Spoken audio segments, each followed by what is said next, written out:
안녕하세요. 저는 몸이 조금 불편한 40대 여자입니다. 오늘 저의 딸이 대학교에 첫 등교를 했습니다. 어찌나 신나서 등교를 했는지 그 들뜬 뒷모습이 너무 귀여웠습니다. 수업을 마치고 동기들하고 맥주까지 한잔하고 온 딸을 보며 내가 이 아이를 성인이 될 때까지 잘 키웠구나 싶기도 하고 잘 살았구나 싶기도 하는 싱숭생숭한 마음에 저도 딸 따라 맥주 한 캔 먹으며 넋두리를 해보려고 합니다. 들어주시면 감사하겠습니다. 20년도 훨씬 더 지난 일인데 아직까지 그날의 냄새, 온도, 고통까지 생생하게 느껴집니다. 대학교에 다니던 저는 분명 등교를 하고 있었는데 정신을 차려보니 중환자실에 있었습니다. 눈을 뜨고 아픈 것보다는 당황스러운 기분이었습니다. 기억이 나지 않았거든요. 내가 왜 여기 있는 건지, 무슨 일이 있었는지 아무런 기억이 없었습니다. 중환자실은 정말 정신이 없었습니다. 어디서 숨 넘어가는 소리도 들리고, 간호사들 뛰어다니는 소리도 들리고, 우는 소리도 많이 들렸습니다. 산소 호흡기가 너무 답답해서 빼고 싶었는데 팔에 뭐가 이것저것 꽂혀 있더라고요. 몸을 일으키려 하는데 다리가 너무 아팠습니다. 진통제를 맞은 건지 아직 마취해서 덜 깨어난 건지 정신이 몽롱했는데 다리부터 허리까지의 고통이 찌릿하게 올라왔습니다.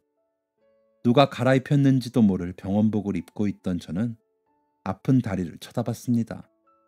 저는 그대로 병원이 떠나가라 소리를 지를 수밖에 없었습니다. 칭칭 감은 붕대 안으로 한쪽 다리에 감각이 무뎠습니다. 마취해서 깨어나면서 엄청난 고통이 무릎을 타고 올라왔습니다. 끔찍한 악몽을 꾸고 있구나 싶었습니다. 이 악몽에서 깨어나려고 소리를 지르며 발버둥을 치는데 간호사 여럿이 달려와서 저를 말렸습니다. 그리고 또 기억이 없습니다. 아마 진통제를 맞고 다시 잠에 든 것 같았습니다. 얼마나 지났는지 모르겠습니다. 또다시 몽롱한 상태로 깨어났을 때 상황은 같았습니다. 달라진 건 제 옆에 부모님이 계신다는 거였습니다. 약에 취해서 소리를 지를 기운은커녕 슬퍼할 정신도 없었습니다. 엄마, 그래, 엄마 여기 있어, 지혜야. 엄마는 울고 계셨습니다. 아빠는 제가 입을 열자 눈물을 보이셨습니다. 그제서야 이게 꿈이 아님을 깨달았습니다. 저는 더 말을 하지 않았습니다. 그냥 눈을 감고 생각했습니다. 저는 한국무용을 전공한 사람입니다.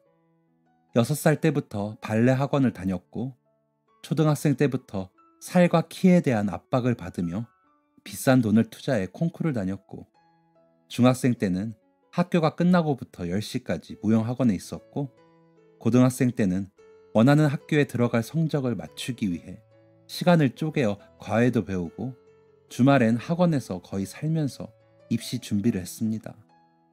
그렇게 원하던 대학교에 들어갈 수 있었고 이제 2학년이 된 지 얼마 안 된 때였습니다. 저는 꽤 촉망받던 학생이었습니다. 큰 대회에서 상도 여러 번 받았고 교수님들도 예뻐하던 그런 학생이었습니다.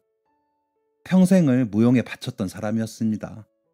그런 제가 다리에 사고를 당한 것이었죠. 제게 다리는 단지 몸을 지탱해주는 신체가 아닌 제 인생을 지탱해주던 부분이었습니다. 평생 무용을 하며 살던 사람이었는데 이제는 제대로 설 수조차 없었습니다. 눈에서 눈물이 하염없이 흘렀습니다. 어머니와 아버지는 제 손을 잡아주었고 저와 같이 울어주셨습니다. 너무너무 억울했습니다. 가까스로 정신을 차린 저는 제가 왜 이렇게 되었는지 부모님께 여쭤봤습니다. 아무리 생각해도 제가 등교를 하던 것 말고는 떠오르지가 않았거든요. 사고였답니다. 저는 매일 다니던 그 길을 지나고 있었고 매일 건너던 신호등을 건너고 있었다고 합니다. 파란불이 되고 저는 신호를 건넜고 그때 신호를 무시하고 굉장한 속도를 내며 달려오는 오토바이와 부딪혔다고 했습니다. 헬멧도 쓰지 않은 오토바이 운전자는 한참을 날아가 그 자리에서 사망했고 구급차에 실려온 저는 수술을 하고 꼬박 20시간 만에 깨어난 거라고 했습니다. 발목이 절단되어서 접합 수술을 했다 했습니다. 낑낑거리며 몸을 일으켜 다리를 보니 한쪽 다리가 어림잡아 10cm는 짧아 보였습니다. 골반과 허리도 많이 다친 상태라 앞으로도 여러 차례 수술을 할 예정이라고 했습니다. 모든 게 무너지는 것 같았습니다. 내가 그동안 살면서 뭘 잘못했나? 이런 생각도 들었습니다.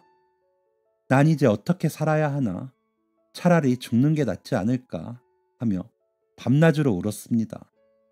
이미 접합수술을 해서 짧아진 다리로 다시 무용을 할 수 없었을 때의 절망감에서 헤어나기도 전에 청천벽력 같은 소식이 들렸습니다.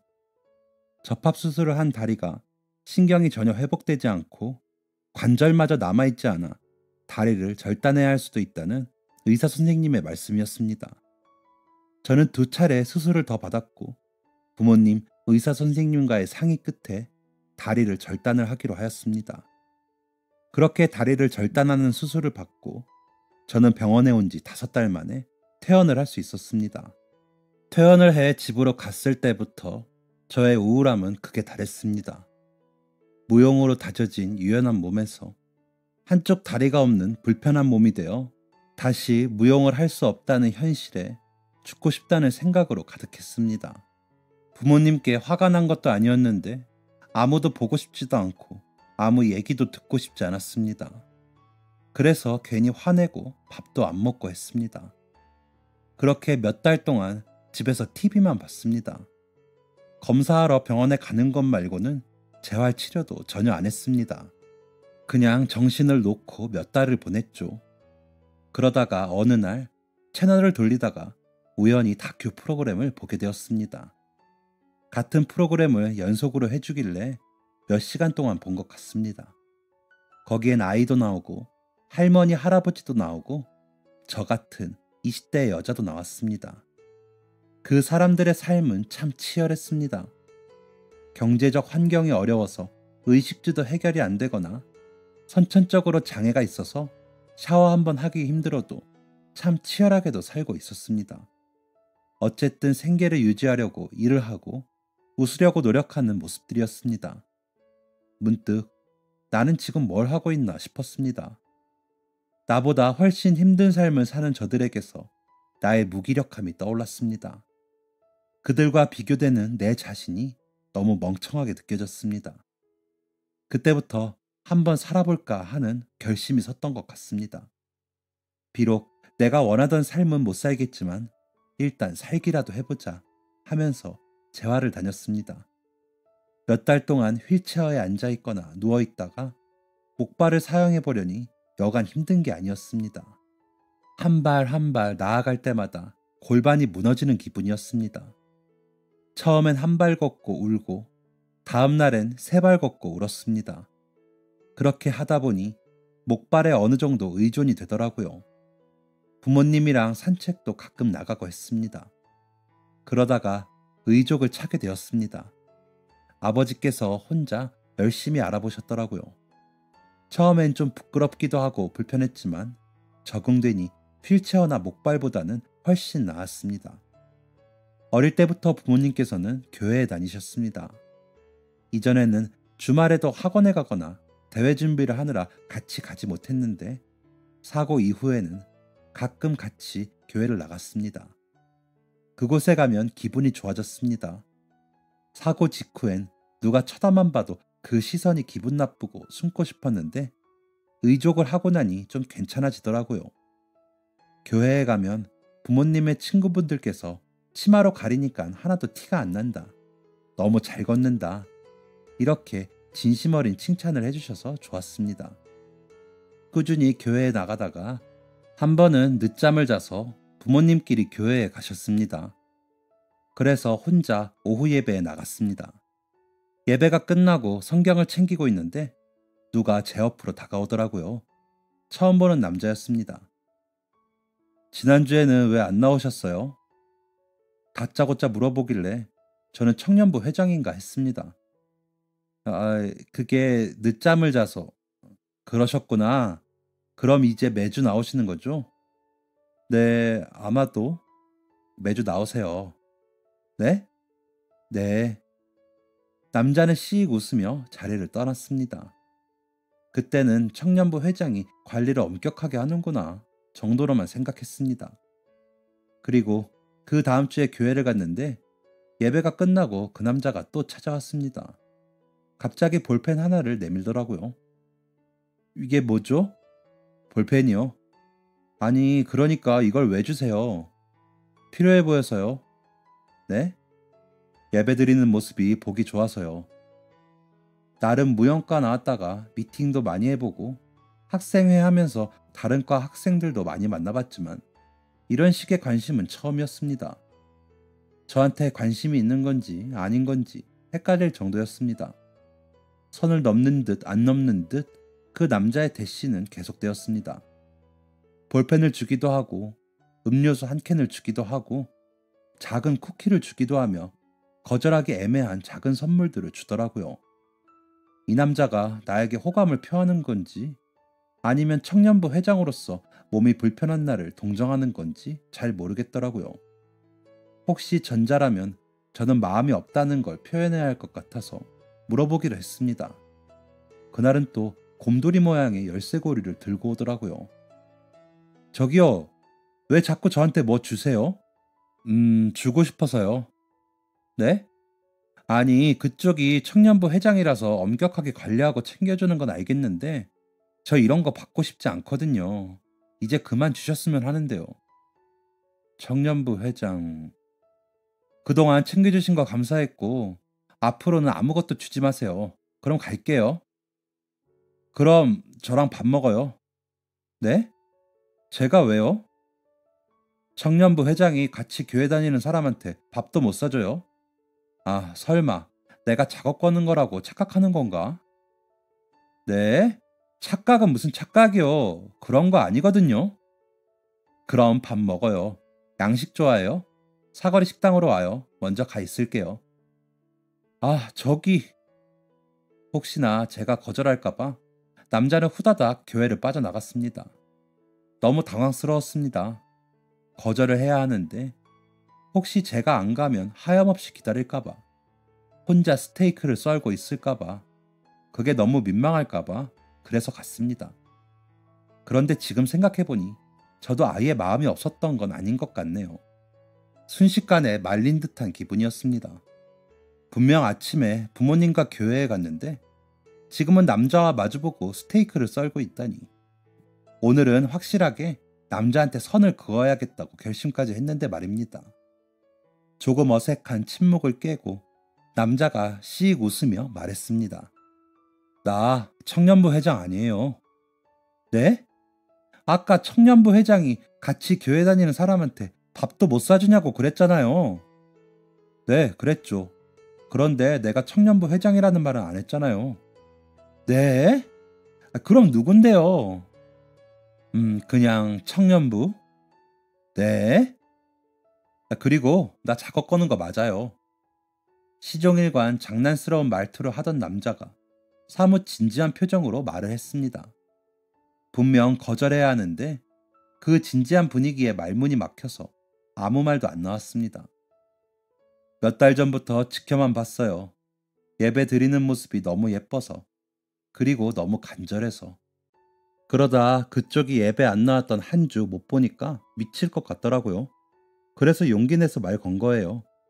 그리고 얘기해보니까 알았죠. 더 예쁜 사람이라는 걸. 내가 그쪽을 좋아하는 것 같아요. 아니요. 저는 제 마음 받아달라는 거 아니에요. 내 마음이 그쪽을 향하고 있다는 것만 알아주세요. 그리고 오늘 식사는 청년부끼리 단합 정도라고 할까요? 단둘이서요? 뭐 그럴 수 있죠.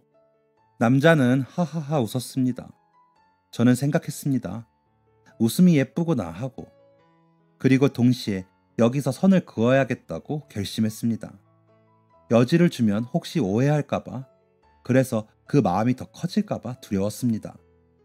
그 남자는 내가 정상인이 아니라는 걸 모르고 있는 것 같았거든요. 저 죄송한데 그 마음 그냥 접어주세요. 네? 저는 그냥, 아, 혹시 만나시는 분이 있으신가요?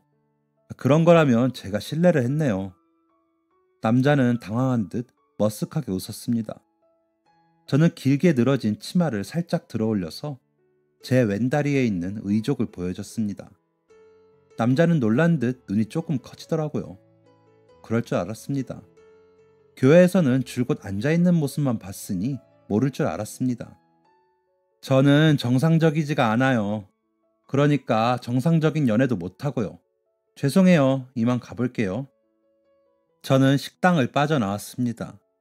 다시 긴 치마로 의족을 가리고 아무 일도 없었다는 듯, 아무 문제도 없다는 듯 똑바르게 걸어 나왔습니다. 그날 기분은 좀 우울했던 기억이 나네요. 그 다음 주에는 남자가 교회에 나오지 않았습니다. 아마 저를 다시 마주칠까 두려웠던 거겠죠. 저 같은 사람을 좋아했다는 게 부끄러울 수도 있고요. 이제 교회에 안 오는구나 싶었는데 그 다음 주에는 교회에 나오더라고요. 심지어는 예배하기 직전에 들어와서는 제 옆자리에 앉았습니다. 뭐예요? 뭐가요? 왜 여기 앉냐고요? 앉고 싶으니까요. 왜요? 그때 못 봤어요? 다시 보여줄까요? 아이고, 아가씨가 아무 데서나 치마 들추면 안 돼요. 이걸 보고도 제가 좋아요? 그게 왜요? 그런 게 싫어할 이유인가요? 그것보다 좋아할 이유가 더 많은 사람인데요. 이상한 사람이네. 네, 제가 좀 정상이 아니죠. 어쩜 그렇게 능구렁이 같은지. 남자는 그 다음 주도 또 그 다음 주도 제 옆자리에 앉았습니다. 제가 도망가지 못하도록 예배 직전에 들어와서 제 옆에 낑겨 앉았죠. 이렇게 한 달을 지내니 부모님도 그 남자와 저 사이에 뭔가 있다는 것을 눈치채시더라고요. 그 남자가 넉살 좋게 저희 부모님께도 인사를 드렸었거든요. 어머니는 그 남자를 아주 오래전부터 교회에서 봤다고 하셨습니다. 교회도 성실하게 잘 나오고 어르신들께도 잘해서 이미 교회에서는 유명하다고 하더라고요. 게다가 직업도 좋고 훤칠하니 잘생겨서 청년부의 다른 여자들에게 인기도 많고 딸 있는 아주머니들의 예비 신랑감 1순위라고도 했습니다. 그런 사람이 왜 나를? 제가 혼잣말로 중얼거리니까 어머니께서 이렇게 말씀하시더라고요. 지혜야, 네가 다리가 아프던 안 아프던 너는 엄마한테 가장 소중한 딸이야. 너는 내가 가장 사랑하는 사람이고 이 사실은 죽어서도 변하지 않을 거야. 그러니까 네가 다리 아프다는 이유로 뭔가를 포기하거나 주눅드는 일은 없었으면 좋겠어. 어머니는 다 알고 있다는 듯 제게 말씀하셨습니다. 네, 사실 그 남자에게 호감이 있습니다. 성격도 좋고 배려도 잘하는 사람에게 호감이 생기지 않는다면 그건 거짓말이죠. 하지만 겁이 났습니다. 몸도 멀쩡하지 않은 내가 사랑할 자격이 되는 건가 싶었거든요. 어머니의 위로가 가슴에 와닿았지만 그래도 제 감정에 솔직해지기엔 어려웠습니다. 그렇게 제 마음을 숨기며 애써 그 남자를 밀어내던 어느 날이었습니다. 교회에 가는 아침까지만 해도 해가 쨍쨍했었는데 예배가 끝나고 나니 갑자기 비가 쏟아지더라고요. 하필 그날따라 주차 자리가 없어 길 건너에 아버지의 차가 주차되어 있었습니다. 지금은 샤워나 수영까지 가능한 의족들이 많은데 예전에는 아니었거든요. 비에 의족이 닿으면 안 되는 상황이었습니다. 비가 그칠 때까지 기다려야 하나 고민하고 있는데 갑자기 누군가 저를 번쩍 들어 안았습니다. 실례할게요. 그 남자였습니다. 저는 너무 놀라서 내려달라는 말도 못했습니다. 남자는 어디서 구한 건지 어머니와 아버지께 우산 하나씩을 내밀었습니다. 아버지는 우산을 저와 남자 쪽을 향해 들어주셨고 남자는 아버지의 차가 있는 곳으로 저를 데려갔습니다. 이게 뭐 하는 거예요? 비 맞으면 안 되잖아요. 찾아봤어요. 아무 말도 할 수 없었습니다. 의족에 대해서 찾아봤다니 솔직히 감동이었거든요. 저 지혜 씨가 생각하는 것보다 훨씬 더 지혜 씨 좋아해요. 잠깐 스치는 마음이 아니고 진심이에요. 이렇게 비 오는 날 지혜 씨 안아줄 수도 있고 대신 띄워줄 수도 있고 더한 것도 할 수 있어요. 지혜씨가 저 아주 싫어하는 거 아니면 우리 한번 만나볼래요? 후회하지 않게 해줄게요. 남자는 도저히 거절할 수 없는 눈으로 저를 똑바로 쳐다보고 말했습니다. 타이밍이 좋았습니다. 비가 많이 쏟아졌고 마침 제가 우산이 없었고 어쩔 수 없이 남자에게 안겼습니다. 저는 못 이기는 척 네 하고 대답했습니다. 남자는 정말 단 한순간도 저를 실망시키지 않았습니다. 언제나 저를 지켜주고 아껴주는 사람이었습니다. 항상 제가 먼저였고 어디에서도 나를 지켜준다는 기분이 들게 하는 그런 사람이었습니다. 그렇게 우여곡절 끝에 제 남자친구가 된 그 사람은 후에 제 남편이 되었습니다. 사실 남자친구의 프로포즈를 받고 결혼을 하기로 마음먹었을 때 걱정이 많았습니다. 남편에게 듣기로 시어머님이 좀 완강하시고 무서운 분이라고 들어서 반대를 하시면 어쩌나 했거든요. 남편은 이런 저를 이해하지만 시부모님은 아닐 수도 있겠다고 생각이 되니 너무 긴장이 되었습니다. 너무 떨려서 인사드리러 간 날에는 청심환까지 먹었던 기억이 나네요. 떨리는 마음으로 인사를 드리러 간 날 아버님께서 문을 열어주셨습니다. 어머니는 그저 자리에 서서 절 맞아주셨어요. 포스가 장난이 아니셨습니다. 그러지 않으려고 마음을 수백 번씩 다잡고 갔지만 저의 한쪽 다리는 저를 주눅들게 하더라고요. 괜히 죄인 같은 기분이 들었습니다. 눈치 아닌 눈치를 보며 인사를 드리고 함께 식사를 하고 어머님이 내오신 차를 마시며 이런저런 대화를 나눴습니다. 아버지는 잘 웃으시고 말도 많은 편이셨지만 남편에게 듣던 대로 어머니는 정말 말씀도 많이 없으시고 표현도 많지 않은 분이시더라고요. 간혹 아버지의 시선이 무심결에 제 발에 닿기라도 하면 어머니께서 당신 하면서 혼을 내셨습니다. 그럼 아버지는 아이고 하시면서 시선을 옮기시는데 그 모습이 제 눈에는 귀여워 보이기도 하더라고요. 차를 마시던 중 어머니께서 헛기침을 하시니 아버지께서 TV 소리를 줄이시더라고요. 괜히 긴장이 되었습니다. 너희에게 우리 생각을 말해줘야 할 것 같아서.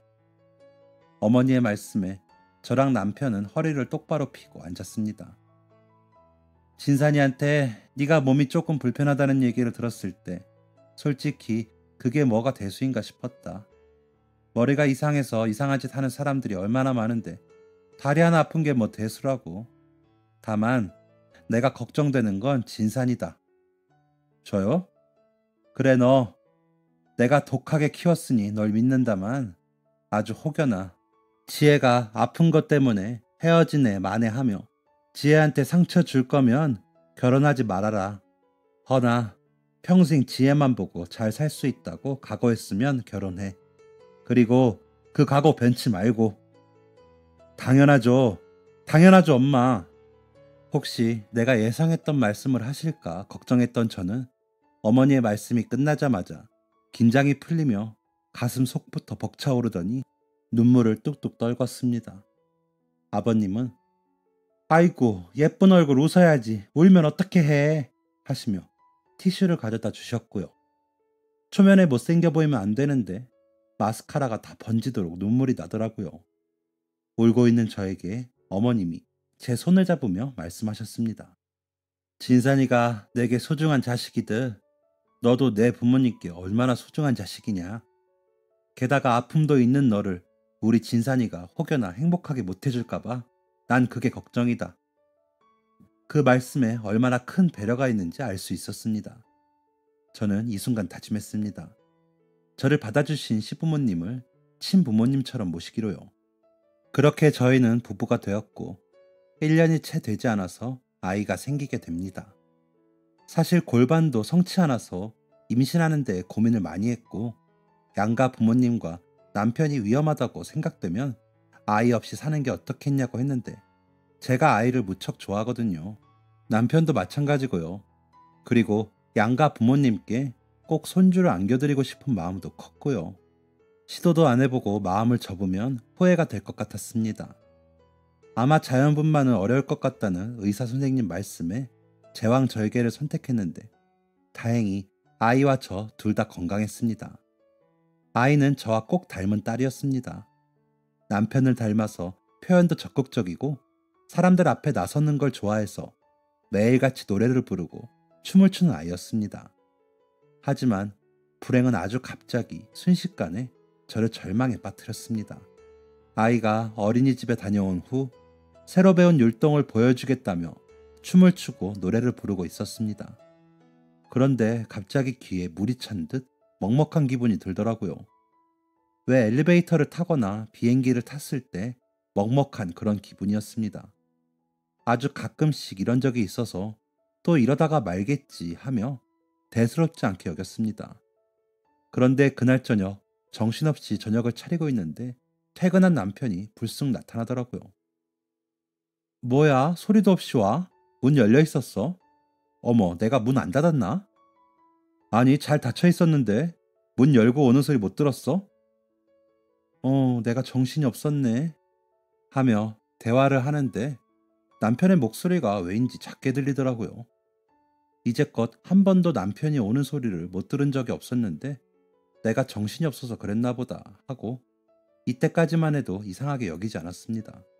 그런데 다음날 아침에 알람이 울리기 전에 눈이 떠져 일어났는데 때마침 울리기 시작한 시계 알람이 아주 작게 들리더라고요. 재빨리 화장실에 가서 물을 틀어봤는데 콸콸콸 물이 나오는데도 소리가 잘 들리지 않았습니다. TV를 켜도 마찬가지였습니다. 소리를 가장 크게 해야 겨우 평소처럼 들리는 듯 했습니다. TV 소리에 놀란 남편이 거실로 뛰쳐나왔습니다. 뭐야? 무슨 일 있어? TV 고장난 거야? 남편은 가만히 서 있는 저를 보며 고개를 갸웃거리더니 손에 있던 리모컨을 가져가 소리를 줄였습니다. 당신 왜 그래? 여보, 나 소리가 안 들려. 그렇게 그 하루 동안 병원만 3군데를 돌아다녔습니다. 동네 이비인후과를 시작해서 대학병원 2군데를 더 갔습니다. 그 다음 날은 지방에 있는 병원까지 갔습니다. 다 하나같이 똑같이 얘기하더라고요. 달팽이관에 이상이 있는데 원인을 알 수 없으며 이대로라면 곧 청력을 아예 잃을 수 있다고요. 잘 들리던 귀가 안 들리는 게 말이 될까 싶어서 왜 원인을 알 수 없냐고 따져 물어도 같았습니다. 오래전에 교통사고 당한 것 때문에 후유증이 이제야 나타나는 거일 수도 있는데 추측만 할 뿐 입증할 수 있는 건 아무것도 없다고 했습니다. 저는 절망에 빠졌습니다. 그 사고로 내가 대체 얼마나 더 잃어야 하는 건지 속이 터질 것 같았습니다. 소리는 점점 더 안 들렸습니다. 이렇게 갑자기 한순간에 이럴 수 있나 싶을 정도로 진행이 빨랐습니다. 제가 사랑하는 아이의 노랫소리를 영영 못 듣는다고 하니 억장이 무너졌습니다. 귀가 안 들리는 속도만큼 저도 빠르게 무너졌습니다. 내가 사랑하는 남편과 아이에 기대어 힘내서 살아가고 있었는데 이제 더는 힘을 낼 수 없었습니다. 아무것도 하기 싫어서 아무것도 하지 않았습니다. 한 달째 되던 날 저는 어떤 소리도 들을 수 없었습니다. 급한 대로 맞춰본 보청기도 소용이 없었습니다. 들을 수 없으니 말하기도 힘들더라고요. 내가 어떤 소리를 내고 있는지 모르겠어서 혹시 내 모습이 우스워 보일까봐 말도 안 하고 지냈습니다. 아이는 가까이 사시던 시어머니께서 돌봐주셨습니다. 제가 죽을 각오를 하고 낳은 아이였는데 이제는 그 아이를 보는 것마저도 힘에 부치더라고요. 부끄러운 얘기지만 어떻게 하면 죽을 수 있을까 많이 찾아봤습니다. 그럴 때마다 아이의 얼굴이 아른거려 시도조차 못했지만요. 그렇게 절망에 빠져 있는데 남편이 수화책을 내밀더라고요. 같이 공부하자면서. 그냥 계속 눈물만 났습니다. 이런 인생을 단 한 번도 생각해 본 적이 없었거든요. 앞으로 또 어떤 고비가 찾아올까 무섭기만 했습니다. 하지만 저는 엄마입니다. 언제까지 무너져 있을 순 없었습니다. 매일 수화책을 보며 공부를 했습니다. 그리고 제 딸에게도 수화를 가르쳤습니다. 엄마가 이제 들을 수 없으니 손으로 대화를 하자고 하며 아직 한글도 모르던 5살 된 아이를 붙잡고 수화를 가르쳤습니다. 그렇게 또 넉 달쯤이 지났을 무렵 집에 와 계시던 시어머니께서 오셔서 제 손을 잡았습니다. 워낙 말수도 없고 표현도 없으신 분이라 제 귀가 이렇게 되고 나서도 한 번도 따로 위로를 해주시거나 하신 적이 없으셨던 분인데 아이 등원을 마치고 집에 둘이 있는데 저를 거실로 데려가시더라고요. 그리고는 제게 종이 하나를 내미셨습니다. 미리 적어놓으신 짧은 편지였습니다. 저는 지금까지 버리지 않은 그 편지의 내용이 아직도 생생하게 기억납니다. 쟤야, 많이 힘들지? 찾아봤는데 인공와우 이식술이 있다고 하더라. 까다로운 수술이고 검사해야 할 것도 많고 잘 될지 안 될지도 모르겠지만 해봤으면 좋겠어. 얼마가 되었든 내가 알아서 할 테니 걱정 말고 해보자. 다 잘 될 거야. 이제껏 살아오면서 본 사람 중에 지혜 네가 가장 씩씩하고 가장 아름다워. 잘 안 되더라도 괜찮으니까 나 믿고 해보겠니? 한자 한자 꾹꾹 눌러 쓴 그 글을 보는데 첫 줄을 읽자마자 눈물이 났습니다. 어머니께서 저를 이렇게 아끼시는지 몰랐을 뿐더러 혼자 이런 거 찾아보셨을 줄은 꿈에도 몰랐거든요. 티는 안 내셨지만 어머니도 많이 속상하셨겠구나 싶었습니다. 어머니는 멈출 줄 모르고 우는 저를 안아주셨습니다. 조금 차갑게 보이던 어머니의 품이 그렇게 따뜻한 줄 처음 알았습니다. 저는 어머니 말대로 하기로 했습니다. 귀에 인공적으로 만든 장치를 삽입하는 수술인데 전신 마취를 해야 한다고 하더라고요. 이전에 수술을 많이 했어서 수술엔 이력이 나 있었지만 여전히 두려웠습니다. 다행히 수술을 하기에 필요한 요소들에 모두 적합했고 최대한 빨리 날짜를 잡아서 수술하기로 했습니다. 수술하기 전날 아이를 돌봐야 하는 남편 대신 어머니께서 밤새 같이 계셔 주셨는데 너무 든든하더라고요. 수술하러 들어가기 전까지 어머니 손을 꼭 잡고 있다가 갔습니다. 마취해서 깨어나기까지 수술은 총 6시간이 걸렸습니다. 깨어나 보니 지방에 계시던 부모님도 와 계셨고 어머님의 모습도 보였고 남편과 아이의 모습도 보였습니다. 머리에 붕대가 감겨 있는지 답답하더라고요. 조용한 병실이었는데 작게 부스럭거리는 소리가 들렸습니다. 이게 소리가 잘 들리는 건지 아닌 건지 더 신경을 세워서 집중을 하는데 그때 귀에 선명하게 딸의 목소리가 들렸습니다. 엄마, 아파요? 저는 5살짜리 딸 앞에서 5살 아이처럼 울어버렸습니다. 엉엉 우는 제 이상한 목소리도 또렷하게 잘 들렸습니다. 그제서야 긴장이 풀린 가족들이 한마디씩 하는데 그 소리들도 전부 다 들렸습니다. 엄마는 제가 깨어나기 전부터 울고 계셨는데 제가 울자 곧 어머니도 눈물을 보이시더라고요. 강하고 무뚝뚝한 분인 줄로만 알았는데 우는 모습은 처음 봤습니다. 그러다가 아이까지 따라 울고 병실이 온통 눈물바다가 되었었네요. 저는 7일 뒤에 무사히 퇴원을 할 수 있었습니다. 수술비는 퇴원할 때 어머니께서 모두 내주셨습니다. 지금이야 보험이 되지만 그 당시에는 보험이 안 돼서 입원비까지 2천만 원이 훨씬 넘는 비용이었는데 어머니께서 아무 말 안 하시고 내주시더라고요. 저를 믿고 제게 힘을 주신 그 마음에 보답하고자 저는 어느 정도 회복을 한 후에 일을 하기 시작했습니다. 다리도 의족을 차고 귀까지 수술한 제가 일을 한다고 하니 남편은 걱정을 했지만 나도 뭔가 보탬이 되고 싶었습니다. 무엇보다 시어머니에게 덕분에 제가 이렇게까지 잘 살 수 있었다는 걸 보란듯이 보여드리고 싶었고요. 저는 이것저것 알아보던 중 위탁 사업이라는 걸 알게 되었습니다. 출퇴근도 필요 없고 물건을 포장하는 일도 필요 없고 집에서 노트북 한 대로 할 수 있는 일이더라고요. 집에 사업하는 사람이 없어 사업의 사자도 모르는 저였지만 일단 뛰어들기로 했습니다. 포토샵 자격증 책 사서 독학으로 포토샵 공부도 하고 다짜고짜 공장에 전화도 해보면서 제가 할 수 있는 한 최대한으로 열심히 사업에 힘을 쏟았습니다. 당연하게 처음 몇 개월은 이게 돈을 버는 건지 쓰는 건지 모르게 그 성과가 미미했지만 10년 넘게 포기하지 않고 노력하다 보니 꾸준히 좋아져서 지금은 한 달 매출 3천만 원 정도를 기록하고 있습니다. 저도 이 상황이 꿈만 같습니다. 반평생을 해온 전공과 전혀 무관한 일을 하는 것도 신기한데 이 돈으로 양가 부모님들 용돈도 드리고 아이 학교도 보내고 생활비도 보태는 게 너무너무 신기합니다.